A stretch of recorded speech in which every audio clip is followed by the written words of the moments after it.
Hello, everybody. Today's review is going to be of the Fantastic Four First Steps, which I gave an 8 out of 10 to. Now, I can't remember. This movie came out either 2 or 3 weeks ago. It might even be a month now that it's been out, actually. Um, but either way, this is Earth 838, if I'm remembering correctly. So I don't even think it's actually our Earth, obviously. And I did love the kind of like retro futuristic vibe. Like it was almost like a 1950s vibe with the robots and stuff, but it it felt old-timey, but it also was like futuristic at the same time is what I'm trying to say here. But we'll go over the cast list. Some of the casting I thought wasn't maybe the greatest fit. But the film itself was still really good. So it's not like the best Marvel film again, and I feel there's some things that they could have done differently, but we'll get into that after we go over the cast list. So we had Pedro Pascal as Reed Richards, Mr. Fantastic, Vanessa Kirby as Sue Storm, Invisible Woman, Ebon Moss Bachrach, I think is how you pronounce his name. Forgive me if I'm pronouncing that wrong, but Ben Grimm, The Thing. Joseph Quinn played Johnny Storm, Human Torch. Ralph Ineson was the voice of Galactus. Julian Garner played Shala Ball, Silver Surfer. Natasha Leon played Rachel Rosman. Paul Walter Hauser was Harvey Elder or Mole Man. Ada Scott was Franklin Richards, so the baby, and we'll get into that a little bit more too. And Matthew Wood was the voice of Herbie, the robot that they had. So there's a lot to unpack in this film, actually. So we're kind of going back to the very beginning of the Fantastic Four. Like, I think this was I believe they said 4 years that the Fantastic Four had been around, so not a very long time. They're fairly new heroes in this movie. So of course, they're kind of still getting their footing. You know, we know the story. They've already went up to space. They've had their accident. They've come back with their superpowers, and everybody on this Earth is obviously very fond of them because they've been the protectors of this Earth this entire time. So, again, we don't really know exactly, like, Earth 838 is somewhere in the entire galaxy of like the multiverse. So it's somewhere out there. So eventually they're going to be connected with, I believe, our Earth, that is obviously where the Avengers are, right? So I'm not exactly sure how they're going to connect that story, but I guess we'll find out maybe in Avengers Doomsday. I would imagine that's probably how they're going to tell that story, is that somehow, you know, I mean, we're already getting the new Avengers, so I'm assuming that's who they'll be connecting up with, because it's going to be interesting though, because I feel like there's going to be a lot of stuff crammed into that film. So I'm imagining that's going to be probably a little bit of a longer movie. This one was 2 hours. I can imagine Avengers Doomsday probably be closer to 3, if not longer than that, for the runtime, because I feel like there's just going to be so much that they need to do with that film. There's going to be a lot of characters and a lot to unpack in that movie as well when it comes out next year. So I did enjoy, like I was saying, I did enjoy the retro futuristic vibe and the Incredicar, and just, it was kind of like almost like a slower paced film. There wasn't nearly as much action as like the early 2000s ones, but I think it just fit for this story. And I really did like the animation in this. Now, there were times where you could kind of see that it was a green screen, but it almost, for this film, I feel like it worked. Like, the comic-y kind of look and feel to it for the animation worked in this film kind of perfectly, actually. It just fit, because I know they were trying to go more for, like, the comic book TV, like, show feel. So there was a couple post-credit scenes at the very end of the movie. It's a little snippet of like the song from the TV show, and then in the mid-credit scene, you do get to see Doctor Doom with Franklin. So it was just enough to make you go, okay, so this is how we're going to be introduced to Doctor Doom. I wasn't exactly sure what I thought he was going to have a bigger part in this film, honestly, but I guess the main villain was Galactus, and for me, that was kind of my biggest thing. So in the very beginning, it seems like Reed and Sue have been trying for quite some time to have a child, with many failed attempts. And then at the very beginning of this movie, it seems that they've finally been able to succeed in that. So they're pretty happy. Obviously, it felt weird to me that they had Sue fighting when she was pregnant. Kind of an odd scenario. You would think that, Reed being the person that he was, very protective, always creating new machines to keep them safe, um, always thinking of like the worst possible scenario, so that he's protecting them before they can get hurt, sort of thing. So he was always a very forward thinking person. Like he was always, his mind was always constantly running, and I can only imagine uh, what that would be like. I mean, my mind runs with thoughts constantly too, all the time. So I can only imagine having the smarts of Reed and thinking about constantly like the future and what it could bring and the dangers it could bring. And the whole baby proofing scene was absolutely hilarious because he even decides to baby proof the entire earth, of all criminals, just to protect his child. So that's how far forward he thinks, which is insane. And I think Sue kind of maybe went a little over the top when she was saying that, he thought about giving up the baby to Galactus, because when they first went into the Silver Surfer, obviously the Silver Surfer decides that, you know, that's the planet that Galactus is going to choose next. So she's the one that goes from planet to planet to choose which one is going to be eaten by Galactus or destroyed by Galactus. I guess devoured is the word they used. Yeah, because he like just eats the whole planet, and I'm not entirely sure. Like I know Galactus is super powerful, but I guess he must get his powers from eating the planets. I believe that seems to be the source of his power. Don't quote me on that because I'm not entirely sure. Now, when he finds out that when the Fantastic Four go to chase the Silver Surfer to find Galactus, um, they unfortunately get sucked into a ship because there's no real way around that. Once they're there, he just knows that they're there and he can sense the baby, Franklin. And I guess Franklin is a very all powerful being. And I just read into Franklin because I was like, okay, so why is Franklin so important in this film? And I guess once Franklin grows up and becomes an adult, he eventually becomes Galactus himself. So he's already powerful enough as a baby, which is insane.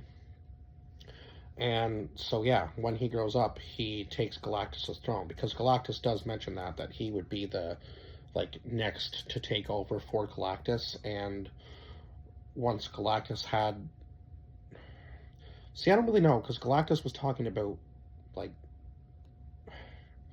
him taking over, but also at the same time, it seemed like Galactus wanted to devour the child in order to become even more powerful. So I was kind of confused by that part because it almost seemed like Galactus was fighting with his own mind in this movie. Um, but yeah, maybe I'll have to watch that again because I feel like there's something maybe I was missing there. But the one thing that I did want them to do was, more than anything in this movie, was get Galactus right, like looks wise, and I think they nailed it. That was my biggest thing in this film. Was please don't screw up the villains like you have in the past. Not saying that it necessarily made the films, like the earlier Marvel films, any worse, but I know that they weren't necessarily like comic book accurate. And as far as I'm concerned, Galactus was pretty damn close, if not like right on. Um, and does anybody like remember the old Crash Bandicoot games? Did Because for some reason I feel like there was a Crash Bandicoot game where you fought Galactus as well.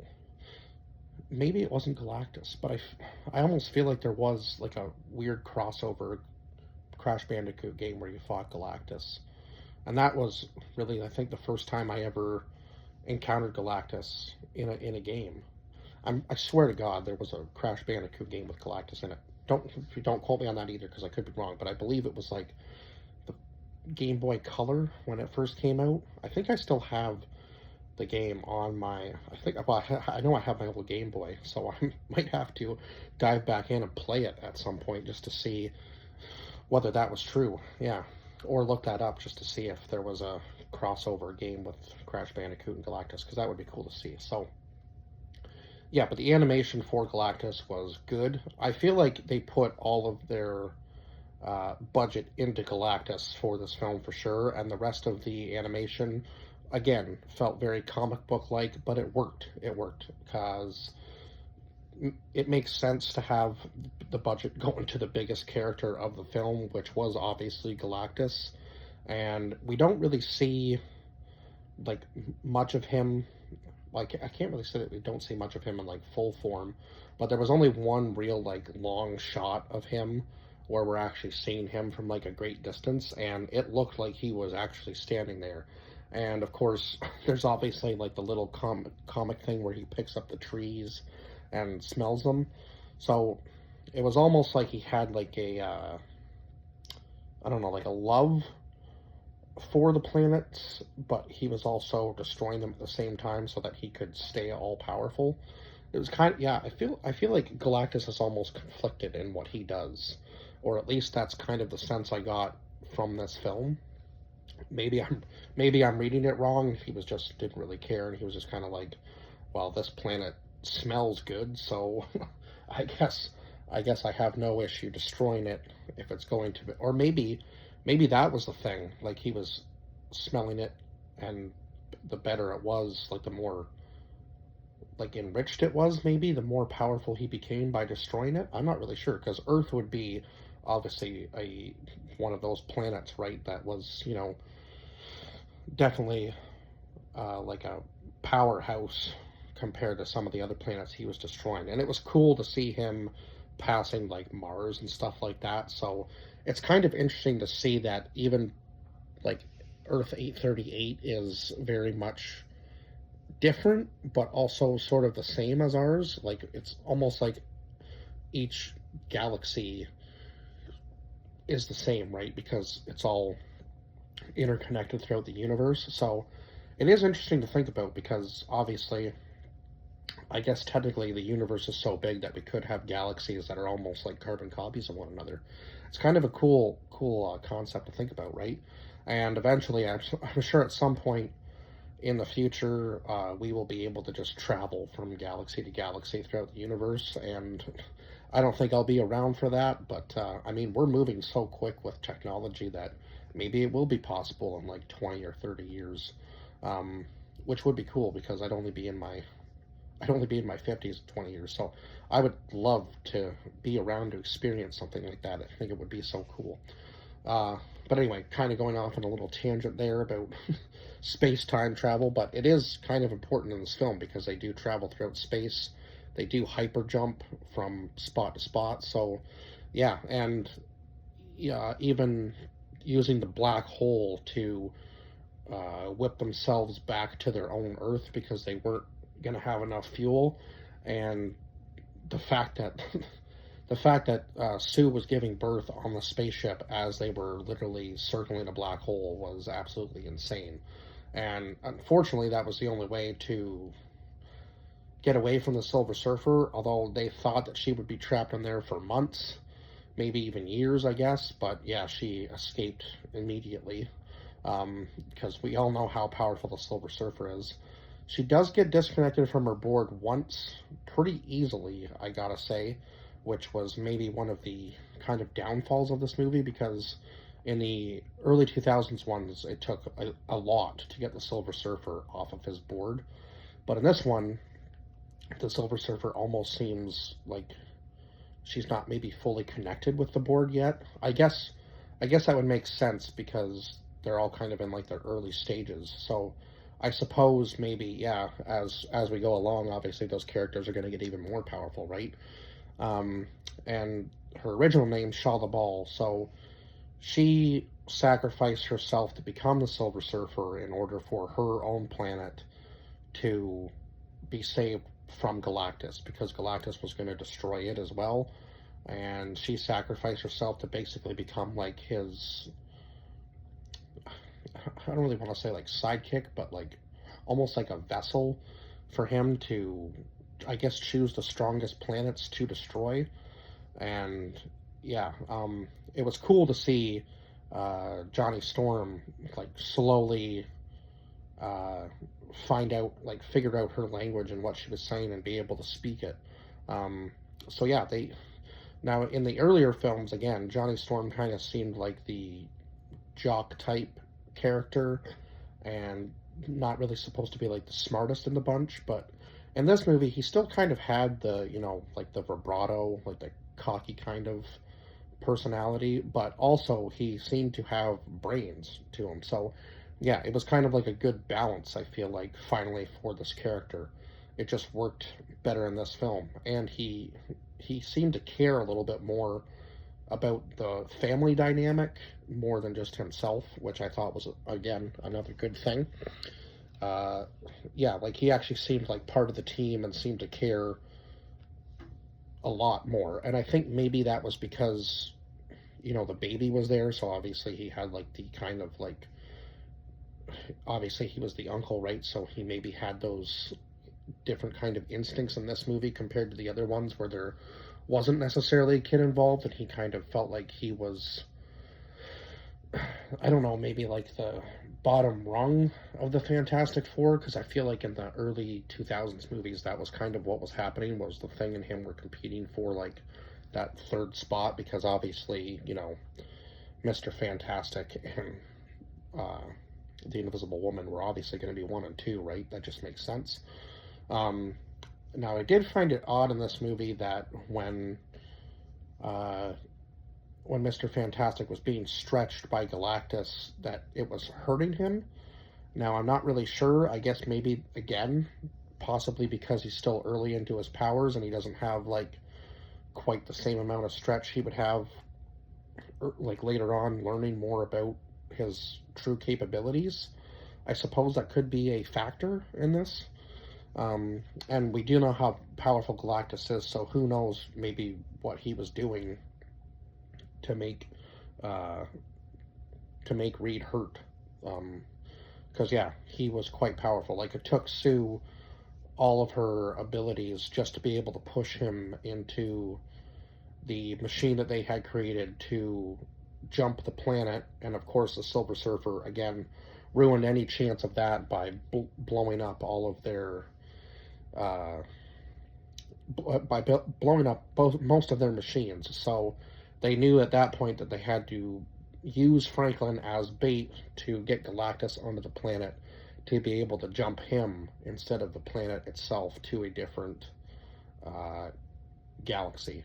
So kind of interesting. It was almost like they were putting everybody in danger, which seems to be a theme in the Marvel movies, right? Like everybody's in danger until they're not, I guess, kind of thing.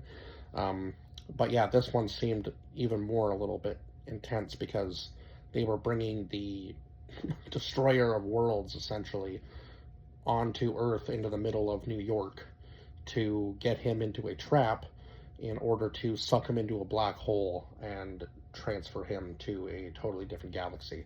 Now, obviously, Galactus is going to be able to travel back to them at some point, so I'm assuming this isn't going to be the end we see of Galactus. And again, right up until the ending, I was happy with this film, but again, Galactus is just so powerful that it seems like they almost got rid of him far too easily.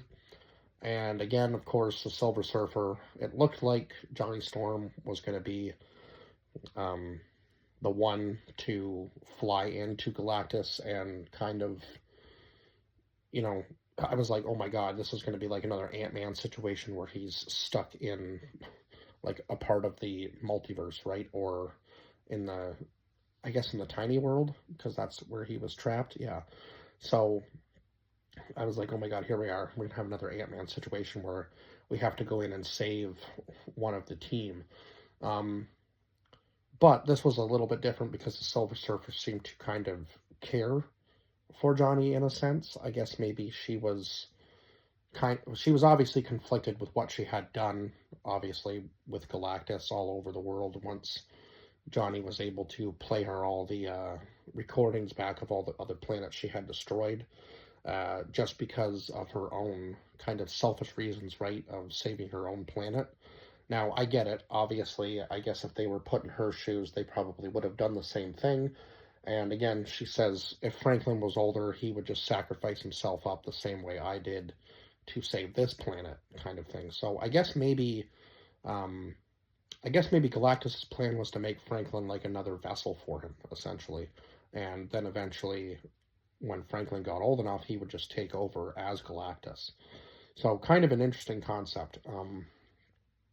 I guess that's why Galactus wanted the child, and he even said, like, I would let Earth live if you just give up your child. And obviously, obviously Sue is not going to do that, right? Like, they are going to. There is no, like, yeah.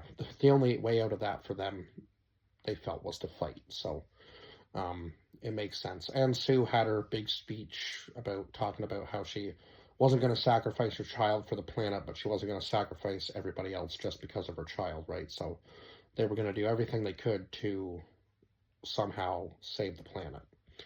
And they did that. But I just feel like, again, the ending was a little too quick with the Silver Surfer just flying into the chest of Galactus and pushing him back into the black hole, because it looked like he was going to get out, and then I'm like, oh, well, okay, Johnny's going to try to shove him in, but Johnny's not going to be strong enough, so who is going to be here that's strong enough to, push him back into that black hole and jump him to a different galaxy? And it was the Silver Surfer. But again, I just feel like it was a little bit too quick of an ending there.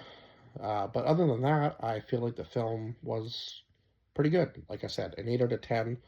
It was much better than Thunderbolts, I thought. So, yeah, gotta say that. But again, even in Thunderbolts, comparable with the villain, that just feels like they're getting rid of the villains a little bit too easily, and maybe there's some long-term storytelling here that I'm missing, but I feel like they're just getting rid of the villains a little too quickly, when it seems like these villains that they're introducing are far more powerful than, the ones of old. To me, anyway. It feels like they're introducing more and more, like, more powerful villains, and they're getting rid of them easier than they even got rid of Thanos. Like, it took, how many movies to get rid of Thanos, like, that he made appearances in, and then finally when he was there, it took them 2 movies just to get rid of him again. So, yeah, I think it was 2 movies, wasn't it? Maybe it was even 3. He made appearances in enough movies that he was like a presence, and Thanos isn't really even that powerful without the glove. So, there you go right there. It just seems like maybe there's some long-term storytelling for these villains that they will come back eventually, but I guess we'll see what this new phase of Marvel is going to bring us. But other than that, I feel like I've rambled on enough about this film, and I will see you guys in the next review. Yeah, I did touch on Doctor Doom, so it's going to be interesting to see, I guess, what happens between him and Franklin next year. Other than that, I will see you guys in the next review. Bye-bye for now.